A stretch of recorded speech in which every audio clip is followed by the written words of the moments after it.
Morning. Hey, Juliana. Hello, everybody. Oops. You were the first person to join. Hey, Priscilla. How's everyone doing this morning? You made it. Hi, Mary. How's it going? It's time to make coffee, and then we'll get to reading. Oops. You're in Italy. That's wonderful. I used to live in Italy, and I miss it. It was fantastic. I lived in Florence. Was great. Was just great. Morning, Liz. Morning, Abby. Morning, everybody.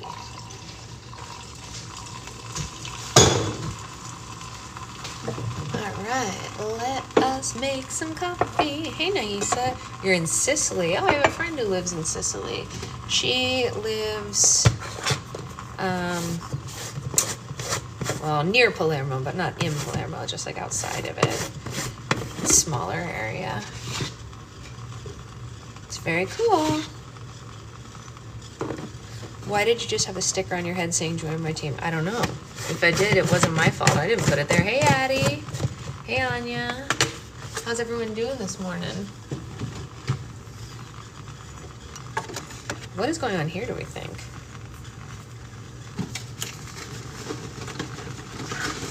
All right, coffee time for me. I need it. You're in Palermo. Very cool, very cool. I'd like to visit my friend's place sometime. That happens when someone sends her a gift. Oh, well, there you go. Hello, Becca. Hello, everybody. We're making coffee as usual. I got a comment on YouTube on one of our replays that was like, why do influencers think that people want to watch them make coffee? It's so boring to watch people make coffee. And I was like, I don't think you want to watch me make coffee. I just need coffee, and this is everyone's chance to make it into book club on time. So I give you the time to get into book club while making coffee. That's all it is. I don't care if you watch me make coffee. I need the coffee, so I can either make it with or without you all, but that's the facts. We have to have coffee to get through the day. Oh no, that sucks, Anya. That's not fun.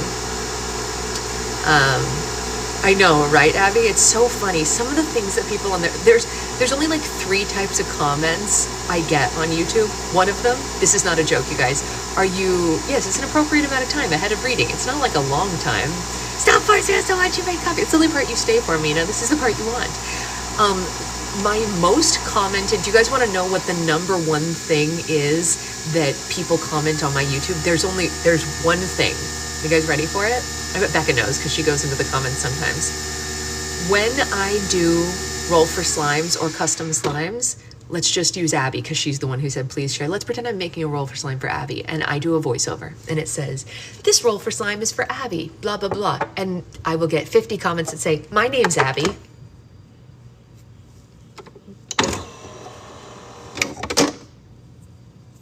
Cool. Happy for you. It's a great name. What do you want me to do about it? Or they'll be like, oh my God, my name is Liz too. And I'm like, yes, you and half the population, because Elizabeth is an extremely common name. No offense to all the Liz's in my life. But like, I'm like, yeah, it is. Your name is also Liz. I mean, like, and it's never like if I had done one for someone who has a unique name, like let's say Naisa, and someone was like, oh my gosh, my name is also Naisa, that would be interesting because that's like unique, you know what I mean? And they're like, you're like, oh my gosh, that's so weird that you two have the same name. It's not a very common name. How did we run into 2 of them in the same group? That's super cool. But Elizabeth, Abby, no offense, you guys, but like, come on. Happened to me. Sometimes they comment on your page. I didn't know how to respond, right? How do you respond? I don't know, Anya. I really don't know. It's very funny to me. Hey, Jack. So anyway, that's my most commonly received comment on YouTube, which like We're talking about the comments on YouTube and how hilarious it is that everyone just comments, "That's my name too," to everything I post whenever I make like roll for slimes for people. "Oh my gosh, this is for a Liz? My name's also Liz." The filter was you. Becca, constantly filtering yourself. Guys, I'm running out of milk and half and half. I'm gonna have to go to the store today, even though I didn't want to go to the store today. But since I have to go to the post office today, I guess I'll go to the store after the post office and get us milk. Didn't want to, but I'm gonna. That's okay.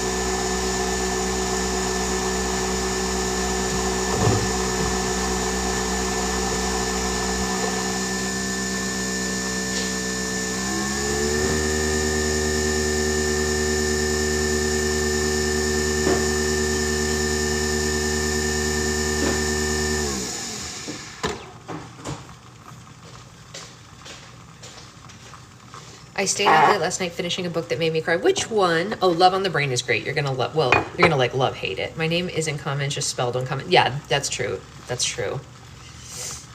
Okay, so is everyone ready for class tomorrow? All that jazz. That's Not My Name by Megan Lally. Oh, people who make it a point to comment dumb things instead of scrolling really irk me. Yes, that is very strange to me. I don't really understand that. Which is an appropriate title given this combo. Yes, that's true, it is. My son drank half my coffee this morning. No! The audacity. The audacity. I'm never ready for class. Oh, well, Becca. Next time Becca's in town, I am going to make slime with her in person so that she will feel good. Hey, Amanda, how are you feeling this morning?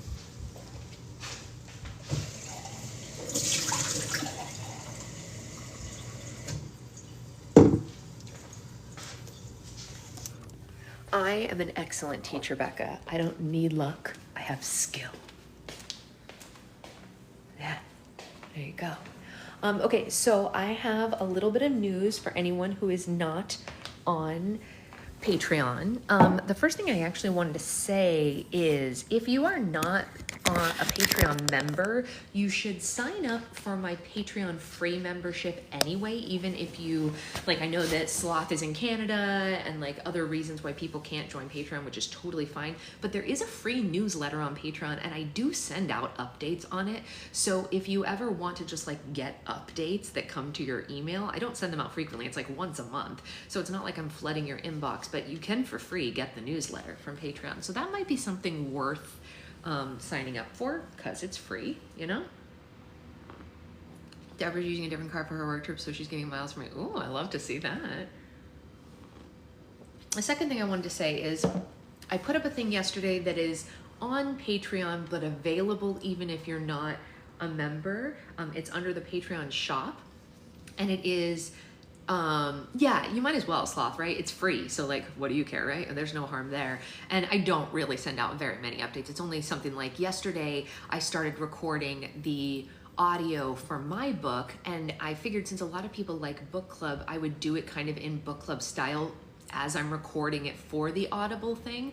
So I'm posting the chapters in on YouTube in a locked playlist as they go. So if you want to purchase it in advance, it's $10 and you just purchase access to that playlist. And I've already put 3 chapters up as of this morning, and I'll just keep adding chapters, and eventually you'll get the whole book for that $10, which is pretty much the same as an Audible thing anyway. So I figured some people might want to,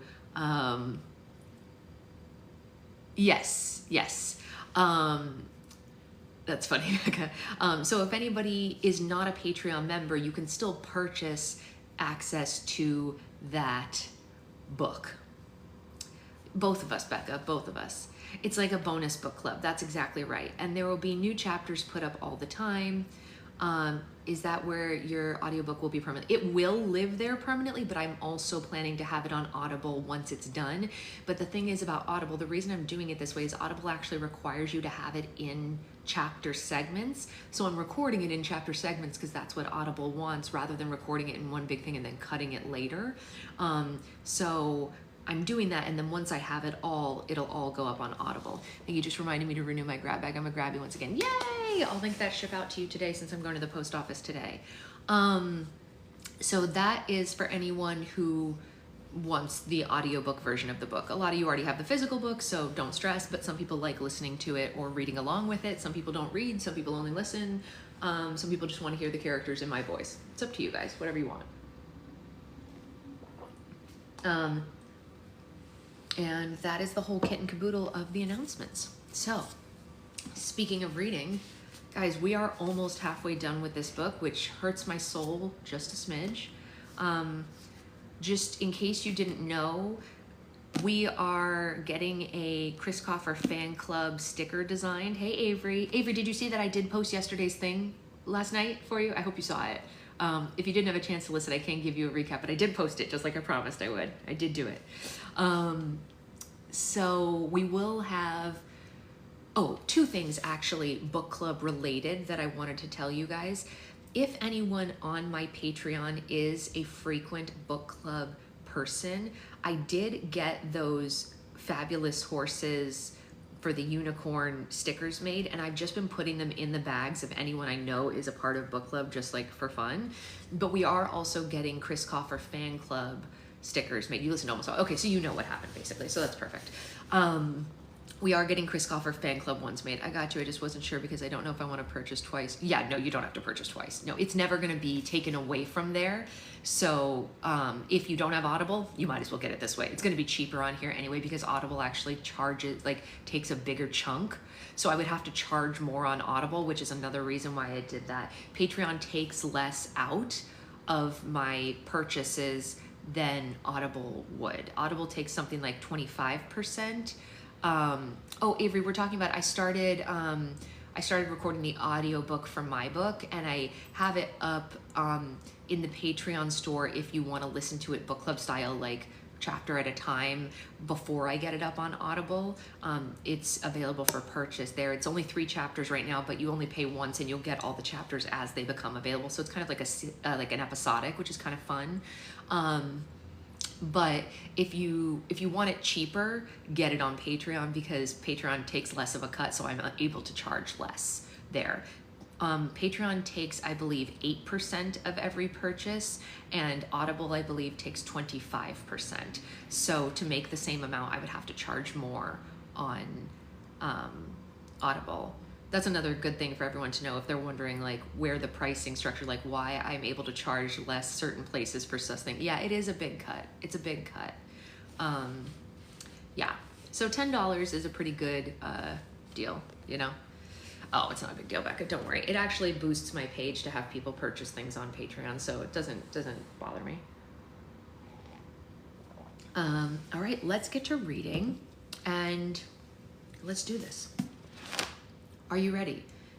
I'm not, but I don't really have a choice. So here we go anyway. This is chapter 11, and chapter 11 is called The Elvish Prince. Now, before we start, I'm really confused about the situation with the prince and his dad. Yeah, no, I can't say that I am either. No, you said I don't really understand what's going on with these folks. It feels like the Elvish king doesn't care about his son, and it feels like his son is spoiled. So which is it? Yeah, I know, me too, Sloth. Okay, chapter 11, The Elvish Prince. Xanthos had been walking all night, and unfortunately, he hadn't gotten very far. Thanks to the stools tied to his feet, he managed to travel only a few miles away from the windmill. When the sun began to rise the next morning, Xanthos was still in the same forest as the night before, and he knew it was only a matter of time before the fairies and the witches caught up to him. If he wanted to find a permanent place to hide, he first needed to come up with a better method of transportation. So, Xanthos had a seat on the boulder to rest his tired legs and brainstorm his next move. As Xanthos contemplated the odds of finding a bicycle or a horse-drawn carriage in the forest, he was distracted by the sound of thumping. The thumping grew louder and stronger as something traveled through the woods. Xanthos looked around, but he didn't know where to hide without making the fire reappear. All the nearby bushes and boulders were too close to the ground. With no other option, Xanthos pulled himself into the nearest tree and kicked the stools off his feet. He climbed to the very top of the branch and hid behind the leaves. A few moments later, Xanthos was surprised to discover the source of the strange commotion. A silver chariot was being pulled through the woods by 6 jackalopes the size of large dogs. I just noticed the turkey Santa on your hoodie. Yes, turkey Santa is there. The horned rabbits were steered by a young man who wore a black and white checkered armor. The young man had floppy dark hair and large gray eyes and a slight point to his nose. A slingshot and bag of stones were attached to his belt. Xanthos assumed the young man was about 15, and although he didn't seem threatening, Xanthos still remained as quiet as possible. To Xanthos' dismay, as the chariot passed beneath his tree, the young man pulled on the reins and the jackalopes came to an abrupt halt. The young man sniffed the air and then scanned the forest around him with an intense scowl. He hopped off the chariot and inspected the ground, running his fingers over the strange tracks that Xanthos had left in the dirt. Ugh. Curious, Xanthos leaned a few inches to his right to take a closer look at the young man, and the branch beneath him gave a slight creak. Sounds better than get out. I don't want to see the kids for 20 minutes. That's very funny, Becca. Suddenly, the young man whipped around and retrieved his slingshot in one quick motion. He fired 3 stones, one right after another, directly at Xanthos. Xanthos ducked to avoid the stones, and he lost his balance. "Whoa!" he yelled as he fell out of the tree. But thankfully, his fall was broken by a thick blueberry bush, and the young man instantly leaned over him and aimed his slingshot at Xanthos' throat. "Don't shoot," he pleaded and raised his arms. I'm unarmed." The young man studied Xanthos for a moment, and after a brief inspection, he slumped and lowered his slingshot. "Dang it," he said under his breath. "I was hoping you were a bear." "Pardon?" Xanthos asked. "I've been hunting all morning, and I thought I had finally gotten lucky," the young man said. "Oh, I'm sorry to disappoint you," Xanthos said. The young man tilted his head like a curious puppy. "Why were you hiding in the tree?" Xanthos knew he was a horrible liar, especially under pressure, but he did his best. I wasn't hiding," he said with an anxious laugh. I like to quietly climb trees to clear my head." The young man raised his eyebrow at him. "So you physically exert yourself in the dangerous woods to relax?" Xanthos looked around the forest for inspiration to help with his lie. "Yeah, well, I wasn't just relaxing. I was also practicing," he said. Oops. No, I don't want to share my life with whoever you are. Goodbye to you, random person. "Yeah, I happen to be a tree climbing champion. See this? I won it in my last competition." Xanthos showed the young man his Mutter medal, and the young man didn't seem convinced, but he nodded like Xanthos was a child showing him a toy. "A tree climbing competition, huh?" he asked. "I didn't realize tree climbing was a competitive sport." "Oh, yeah, it's very competitive," Xanthos said. "And you like to wear your awards when you're practicing." "Yeah, it's good motivation," Xanthos said. "And what are the stools for? Are they also part of your tree climbing practice?" The young man pointed to the stools that Xanthos had left under the tree. "Well," Xanthos said as he struggled to think of an answer, "technically it's cheating, but sometimes I do need a boost. But this isn't an official competition, so no harm there." "And why do you have 2 of them? In case one of them breaks?" The young man gave Xanthos a playful grin. Clearly, he was enjoying poking holes in Xanthos' story. Until now, Xanthos hadn't noticed how handsome the young man was. It almost made him forget about the outlandish lie he was trying to sell. "What's with all the questions?" Xanthos asked. "Are you writing a book about strangers in the woods or something?" The young man laughed. "If I did, you would certainly be the weirdest one I'd met," he said. Xanthos scoffed at the comment. "I'm weird? You're the one hunting for bear with jackalopes." I never claimed to be normal," the young man said. "I thrive on weird. It keeps things interesting, and weird usually attracts weird, if you know what I mean." Xanthos didn't know what the young man meant, but something about the way he said it made him blush. "Who are you?" "My name's Eldrick Elderwood. And you?" I'm Zach. I'm Zach Fairchild." "Nice to meet you, Zach. Can I help you out of the bush?" The young man offered Xanthos a hand, but he quickly pulled away from the gesture. "I promise I won't hurt you," the young man said. "Sorry, it's not you," he said. I can't touch the ground." "Come again?" I twisted my ankle," Xanthos said, and he winced from the pain. He winced from the fake pain. I shouldn't put any weight on my ankle." So you were climbing a tree with a twisted ankle. No, I was climbing the tree when I twisted my ankle. So why didn't you climb down? Because I needed help. Then why didn't you ask me for help? Xanthos' face flushed and his nostrils flared. He had lied himself into a corner. Because, he said, but he couldn't think of anything to say. Because I'm hiding from someone. Okay, there, are you happy now? Elric gave him a slow clap. Well, that was a journey, but I knew we would get to the truth eventually. He said, so, who are you hiding from? Xanthos was both annoyed and a little flattered by Elric's unwavering interest in him. He went quiet for a moment and wondered how to answer this question. Clearly lying wasn't working, but he couldn't tell him the truth either. Xanthos decided to tell him the truth about the past instead of the present. Well, if you must know, I'm running away from my father, Xanthos said. Not a nice man, Elric asked, to say the least. Elric let out a long sigh and sat on the boulder next to the bush. He removed apple slices from his pockets and fed his jackalopes. Boy, I know what that's like, he said. You do? Xanthos asked. Oh, yeah, big time, Elric said. My father's an awful man. He's always pitting me and my siblings against one another. He makes everything a competition, and he assigns us different tasks to impress him. Swim across the river, climb that mountain, hunt for a bear. He always acts like we'll win his approval if we succeed, but no matter what we do, nothing makes him happy. Sometimes I think all his happiness died when our mother did. Xanthos nodded sadly, empathizing more than Elric realized. Yeah, my mom's gone too, he said. She died giving birth to me, and my dad's always blamed me for it. Really? That's only half of it, Xanthos went on. He used to beat me whenever he caught me doing something he thought normal boys shouldn't do.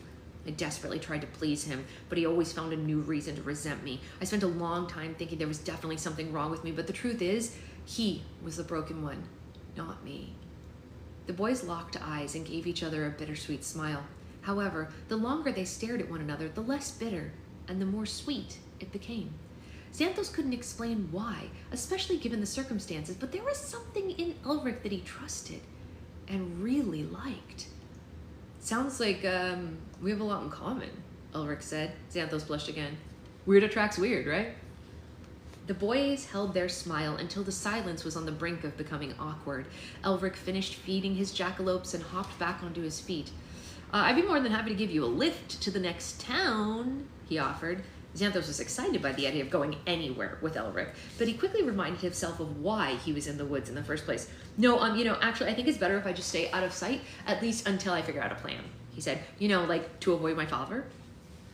You can't expect me to leave a cute boy stranded in the woods in a dangerous forest. Xanthos couldn't believe his eyes. What did you just call me? Wounded, the young man repeated. No, like before that. Stranded? Did you say I was cute? Elric looked around like someone else was there. I don't think so, he said. If I did, that would be rather forward of me. Xanthos was stunned, and his heart began thumping louder than the jackalopes put together. Elric gave him a smirk and tugged at his floppy hair and pushed it behind his ears. Xanthos' bashful daze was interrupted when he noticed Elric's ears were pointed. Wait a second, you're an elf!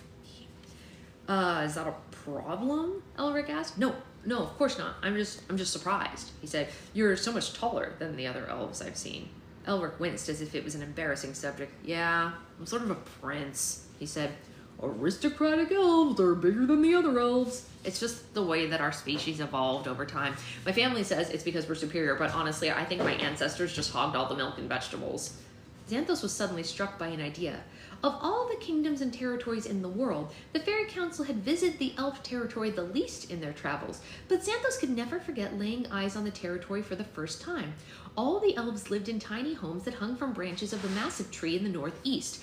It was one of the greatest wonders of the world, and it was the perfect place for him to hide. Could you take me to the elf territory? Xanthos asked. Why do you want to go there? Elric asked.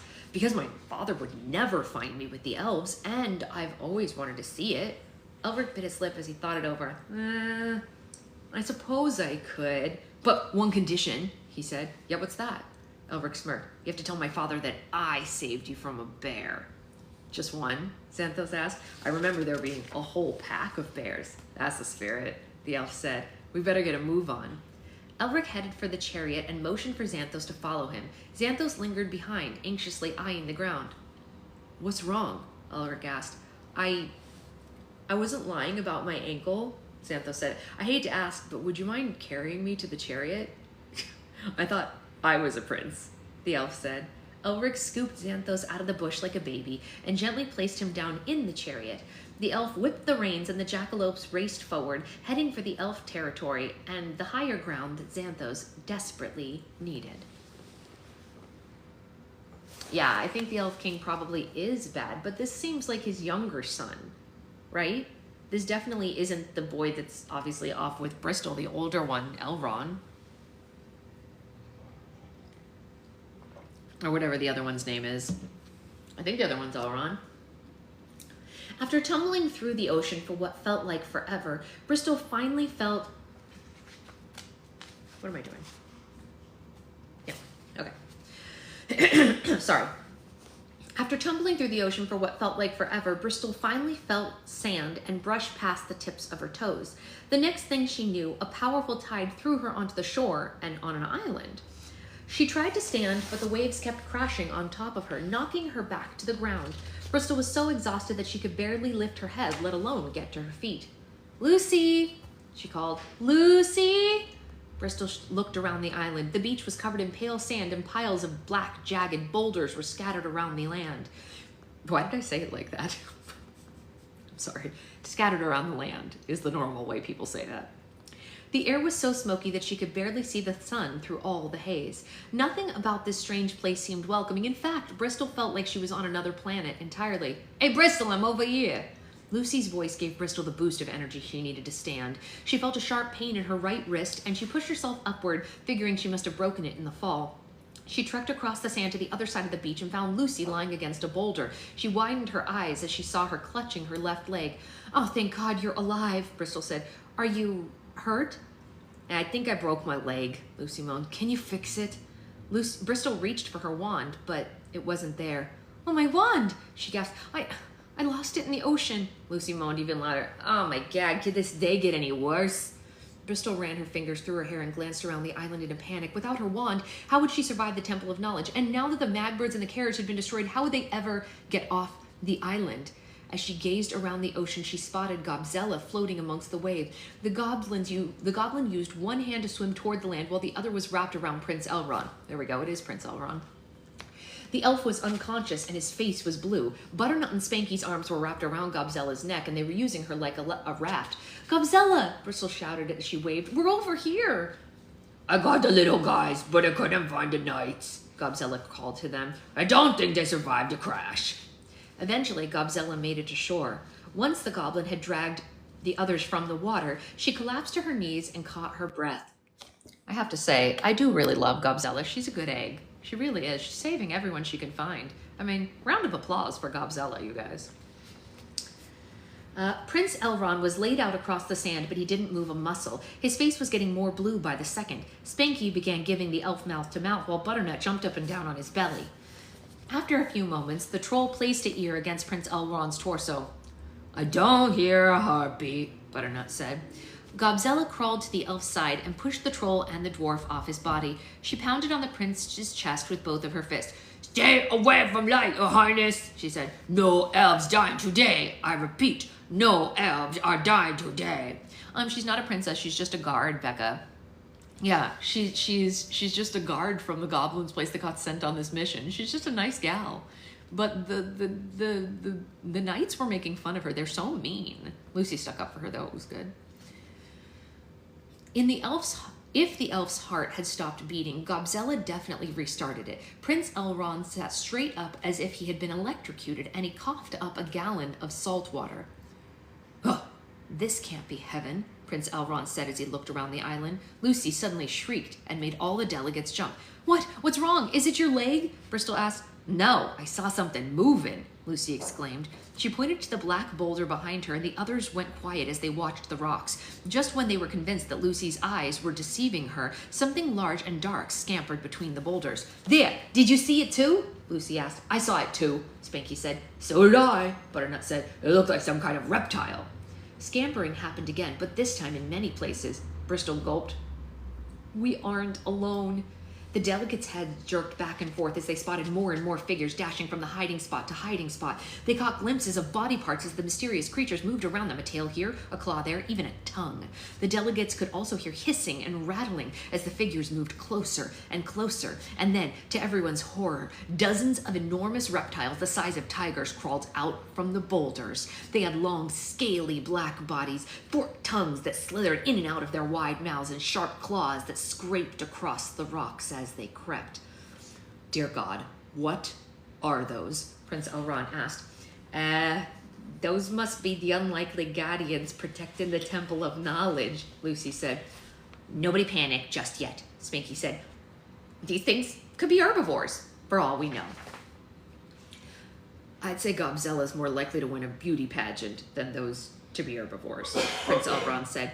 Hey, I just saved your life, the goblin said. Prince Elrond rolled his eyes. Oh, sure. Thank you for pulling me out of the ocean so I could be eaten on the beach, he said. My gratitude is boundless. The reptiles snapped their jaws at the delegates and growled with deep, raspy voices. The delegates backed away, and Lucy wrapped her arm around Bristol's shoulder and stood on her good leg. Say, fairy godmother, now would be the perfect time to turn them all into seagulls, Spanky suggested. I can't, Bristol said. My wand is at the bottom of the ocean. Yeah, I got this, Lucy said confidently. Everybody stand back. I'm going to make a moat of sinkholes all around us. She hit the sand with a clenched fist, but nothing happened. Lucy tried again and again, but no sinkholes appeared.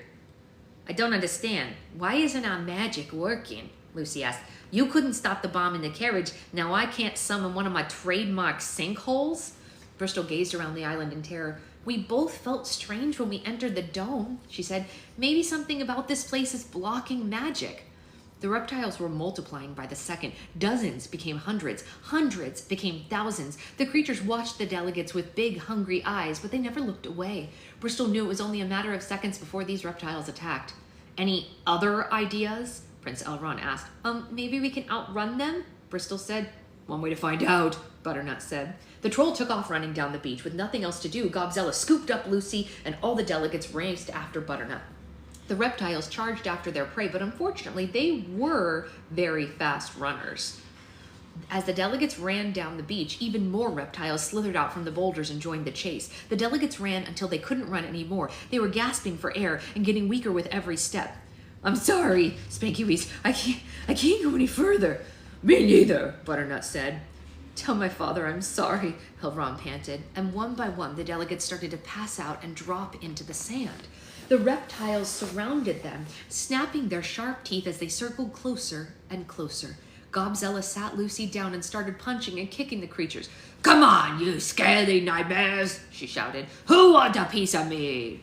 I repeat, who wants a piece of me? There's plenty of Gobzella to go around.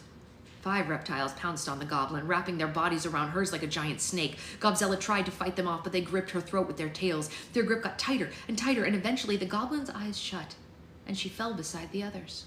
Bristol and Lucy picked up branches of driftwood and swung them at the creatures, but they were so tired they could barely hold them up. The creatures seemed to enjoy watching the girls struggle. The more they tired themselves out, the easier it would be to kill them. Just when Bristol and Lucy were about to be tackled, the island was suddenly eclipsed by a giant shadow. The reptiles froze and whipped their head toward the sky. The shadow swept over the land, and something very large swooped through the air. The creatures began to squeal and scattered around the island. They took cover in the boulders and fought one another for the best hiding spot. Was it something I said? Lucy asked. Well, it certainly wasn't me, Bristol said, and suddenly the girls felt a strong wind coming from above. They glanced up and saw the most horrifying sight they had ever seen in their lives. Flying in the sky directly above their heads was another scaly creature, but this one was as big as a house. It's Lucy fainted before she could finish her sentence. Oh, it's a dragon, Bristol gasped. The massive beast landed on the beach, and the whole island shook upon impact. The dragon's body was covered in red scales, and several horns poked out from its skull. Its yellow eyes were so vibrant that it practically glowed, and puffed smoke blew in and out of its enormous snout. To Bristol's complete bewilderment, the dragon was also wearing reins, like a horse. And seated on the saddle at the base of the dragon's neck was a man. The man was dressed in armor adorned with sharp spikes. A group of very brave reptiles tried to attack the dragon, but the giant beast let out a thunderous roar, and a fiery geyser erupted from its mouth, burning the reptiles to a crisp. Seeing the dragon, hearing its deafening roar, and feeling the warmth of its breath was all Bristol's senses could take for one day. Bristol's eyes rolled to the back of her head, and her body hit the sand.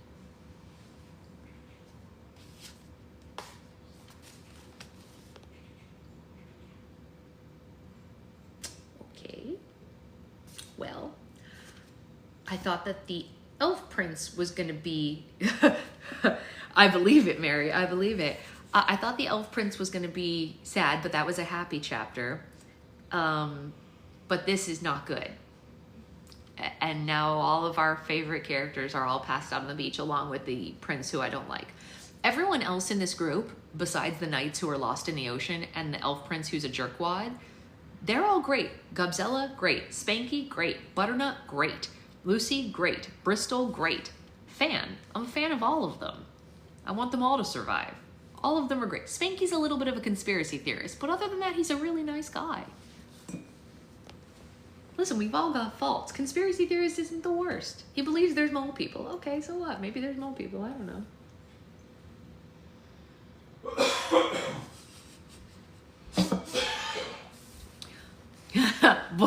Butternut squashed. Jack, you can see yourself out. That was terrible. It's a wonderful joke. I take it. I accept it.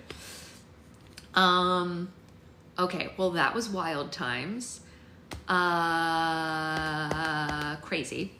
I will probably see you all later for a little slamming this afternoon, although I may use this afternoon's time to make some roll for slime videos. I'm not sure. Either way, we do have class tomorrow. Don't forget, if you have not purchased your supplies to make your thick and glossy tomorrow, yes, do the resting.